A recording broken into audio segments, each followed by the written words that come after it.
In other words, if you really want to take advantage of the heathen, go right ahead. And if you insist that you must lend, then find heathens in the heathen nations and lend to them. But don't lend in Israel, because when you lend in Israel, you're creating a slave for yourself instead of a servant for Yahweh. Make any sense? So that's what Yahweh says. Look, in verse 12. If you follow these principles of kingdom living, again, the great release. Follow the great release, meaning you give without any expectation of repayment as you deal with your brothers and sisters in Yeshua. And then when you operate in a right relationship to your brothers and sisters, financially and in other dealings within the kingdom, Yahweh will open to you his Tov treasure. The Shemayim will give you financial rain and other rain of your produce and so forth, so that he will bless the work of your hand, and you will lend to nations or heathens and not borrow. So Israel is the collective will of Yahweh. Listen, the collective will of Yahweh for Israel is to pilfer the nations or to take advantage of the nations, not to take advantage of each other by turning each other into financial slavery. I know I'm preaching good today. Also quiet on me. I think I'm going to rent a choir. Why are you so quiet on me? I'm showing you how to avoid mess in the congregation. The easiest way to get into a mess is to start borrowing and lending practices that are forbidden in Israel in the congregation. This is a follow-up to the teaching of commonwealth. This is one way to have the commonwealth. If the brother can't pay the rent, give him the money. If he can't buy groceries, buy the groceries, but don't expect it back. You have no right to expect it back, because Yahweh doesn't give and then take it back. How many know Yahweh is not an Indian giver? How many know Yahweh does not operate a Seminole casino?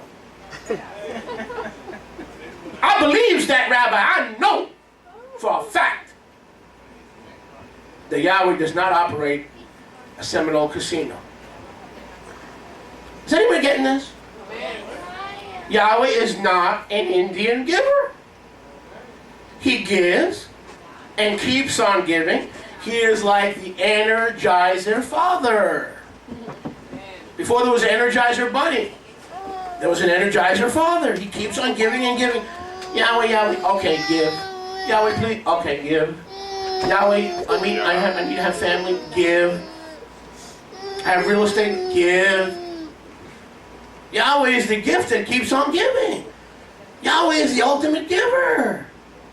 Has Yahweh ever asked for anything back that he's given you? Come on. Never.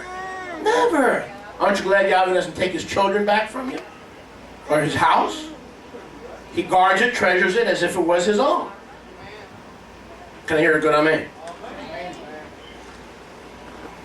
We are commanded not to lend and borrow within Israel. That's kingdom living. Those are the principles of the kingdom. But we are to lend to the world. Why?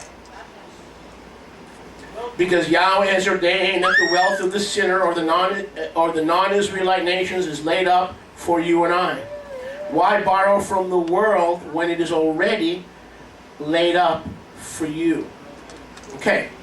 So we are not to borrow from, we are not to lend to believers, and neither are we to borrow from the world.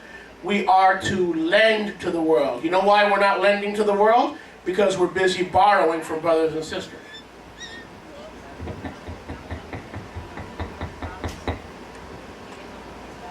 How can we lend to the world, which we are allowed to do, if we're busy borrowing and lending money in the camp instead of just giving gifts and providing through gift giving in the camp? Does any of this make sense?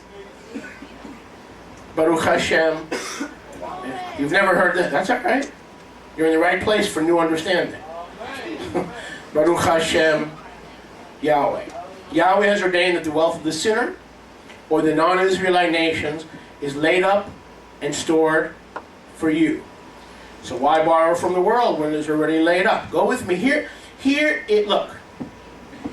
Here is how to be financially secure. You give in the kingdom and lend to the world. That's how you're secure. You give to your brothers and sisters. You don't lend to people. You don't borrow. You give to your brothers and sisters, but you lend to the world. Okay, if they're stupid enough to pay 20%, lend to the world. Why? Yahweh will open the heavens. He will make you the head and not the tail. You will lend to many nations and borrow from none. Can I hear a good amen? To that Rabbi Yahweh. Go with me, Shemot. Let's examine the wealth transfer of the Exodus. Shemot. Is anyone enjoying? Amen. I said, is anyone enjoying? Amen. Shemot 12. I love this. Shemot 12, 35, and 36. I hope the radio audience is enjoying. I should tell others you tuned into the Yadi Radio Network. Shemot 12, and get them to tune into the Yadi Radio Network. Your sons and your daughters, get them all tuned in. Shemot 12, 35. And the children of Israel, according to the word of Moshe, which is the same as the word of Yahweh, asked of the Mitzrim, or the Egyptians, jewels of silver, jewels of gold, and garments. Notice, verse 36. I love it. And Yahweh gave people great pain in the sight of the Mitzrim, so that they gave them such things as they required. Now I want you to get this. These are not just a bunch of slaves running out of Mitzrayim saying, I'll take whatever you give me, it doesn't matter. Dog food, cat food, it doesn't matter. Whatever you need to give me, whatever you take, I'll give me. Whatever you give me, I'll take. No. Our forefathers, when they left Israel, put it in order. They said to the Mitzrayim, now listen, you dumb heathen. I'm putting it in order. This is Yahweh's order for what I want and what I need to get out of here quickly and successfully. Can I hear a good amen? I said, can I hear a good amen? Amen. And the children of Israel did according to Yahweh's word through Moshe, and they asked or demanded of the Mitzrayim jewels, not just jewels. They weren't beggars. They said, we want jewels of silver, we want jewels of gold, and we want clothes. Size 43 pants, size 8 shoes, size 6 junior undies. Cough it up, baby. Cough up your undies now. Cough up your shoes now. Cough up your Levi. They were putting, you getting this, or only I'm seeing this? They weren't just, I'll take whatever you have. We haven't worked in 430 years, so for pay. I'll take whatever you have. This is not what's going on here, darling. They put it in order, like they were shopping in a Sears catalog. Not just jewels, Brother Lloyd, but jewels of gold and jewels of silver and size 43 waist and the size 10 head covering. They were ordering stuff from the Egyptians so they can go out on their journey. Why? Because the Torah principle of what? Demanding wealth from the nations was being transferred to the people of Israel. Can I hear a good amen? Most of the money that goes to support the Miami Beach Israel Revival is coming from the wealth of the nations. You know that. 2 believers who support this ministry. That is the wealth of the nations. You know why? Because we are the head and not the tail. We are above and not beneath. So most of the way we pay our bills right here as this ministry grows and flourishes is because the people who are brothers and sisters in Yeshua are getting the money from the world and transferring it into our congregation. This is a Torah principle at work. I said this is a Torah principle at work. Baruch Hashem Yahweh. This is a Torah principle at work. I love it. And that's the way the kingdom operates. We get our sustenance from the heathenistic heathens. Baruch Hashem Yahweh.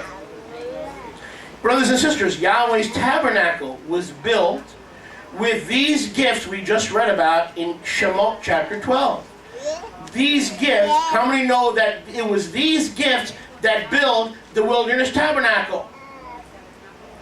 In if these gifts needed to be returned because they were what? Borrowed, then what would have happened to the tabernacle? The tabernacle would have had to be destroyed and returned to the Egyptians. Hallelujah! Are we on? Meaning, when you and I deal with each other, when you deal with a brother and sister in the Motorhead, don't you dare lend him $1. Don't you dare, because you're just as guilty as he is for asking for money with no intention to repay it. You give. Be like your father. Be an extension of Yeshua. Give $1,500 and don't ask for it back. But when it comes to the heathen, that's how you supply your brothers and sisters in Israel. You find some heathen, take advantage of them, charge 19% interest, and you're home free. I'm serious. Yahaloma, you know this is serious. This is it. It's right here. This is plain. This is the financial plan for all the ages. We used to call it, when we used to be disciples of Napoleon Hill in Think and Grow Rich, we used to call it opium. Everybody knows what opium is, right? The kind of stuff you smoke, right? No. Opium is other people's money. How does Israel operate? With opium. Other people's money. Isn't that the way we're supposed to operate? We're the head and not the tail. We're above and not beneath. You're crazy to use your money. That's the first rule of capitalism. You don't use your own money. That's why you're broke. You got billions of heathens out there, Muslims, Shintoists, Buddhists, Jehovah Witnesses. Who haven't I offended yet? Anybody? All kinds of heathens. Please take advantage of them. Lend them money and get 20% interest in return. But to each other, we don't borrow with each other. We treat each other like Yeshua treats us. We give and we keep on giving. You see a need, meet the need. Don't lend them money. Give them a gift and get the blessing. And lend the nations money so he can lift you up. That's the plan of what do you think I do? What do you think I do in the ministry? It's exactly what I do. I get the money from the heathen so I can give it to you and help you pay your light bill and help you pay your rent. That's not my money. It was transferred to me from the Egyptians. And I put it in order. Gold, silver, garments. Be specific. Tell the heathen what you want. Tell the heathen what you need. Don't come here like a beggar and telling brothers and sisters what you need. Tell the heathen what you need. Let them take care of you. It's getting quiet now. It's been quiet. I think I'll have a banana. It's a good time for a banana.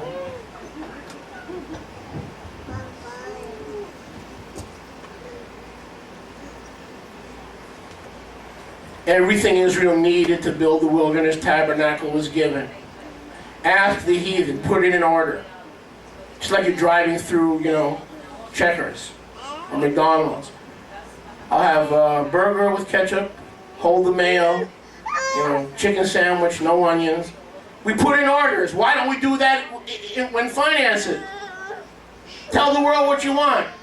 You want to borrow my money? That's fine. If I don't have it back next week, I'm coming to your door. I want it back with 25% interest. Gorge them. You're allowed to do that because we do good to each other and we plunder the wealth of the Egyptians, a type of the world. Can I hear a good amen? Baruch Hashem. The heathens are there to provide for you. Don't beg the heathen. Since what they already have belongs to you. They just have to give it to you. Don't beg the heathen. What they already have belongs to you. Just ask them for it. Don't shoot them. Don't abuse them. Just say, hey, can I please have some of my money? Can I please have some of my needs? Can I please have some of my groceries? And if the favor of Yahweh is upon you, and the word of Yahweh is not a lie, and you are the head and not the tail, they will give you what you need. They will give you what you need. But all you have to do is ask. You have not because you... And you have not when you do ask because you ask amiss. We're asking Bruno for help. The only way Bruno should help you is if the Ruach HaKodesh, he shouldn't turn his ear away from you as a borrower, but that doesn't mean he has to become a giver. When the Ruach HaKodesh tells him to be a giver, he'll be a giver. But he shouldn't turn his ear away from you. And if he can't be a giver, he should refer you to another giver in the Commonwealth of Israel. So between all the givers in the Commonwealth of Israel and all the heathen that are out there who are your tail because you are their head, you should be financially well off. Did you get that? Between all the givers in the Commonwealth of Israel and all those heathens, the wealth of the heathen is laid up for the righteous. I think you'll be well taken care of. Can I hear a good amen? I'm serious. That's the way we are to operate. So people say, should we go into debt to buy a home? Absolutely. Why stop at a home? Get a yacht. Get 3 homes. Go. That money is your money, and it needs to be turned over to you. The heathen are taking care of your provision, but anytime you need it, you tell the heathen it's time to cough it up. You haven't heard this in religion, have you? And be careful about lending people money and then asking for it back, because now you've entered not into a brother or sister relationship, but you've entered into a slavery relationship, and you are putting yourself in Yahweh's seat of authority, and they are under your thumb, and you put them in a very bad position. So that the borrower and who's guilty in Israel? Who's guilty in Israel? The borrower and the lender. Because ask yourself this, is how I know Rabbi Moshe is teaching the right thing. Ask yourself this, when was the last time Yahweh lent you anything and then asked for it back? Think about that.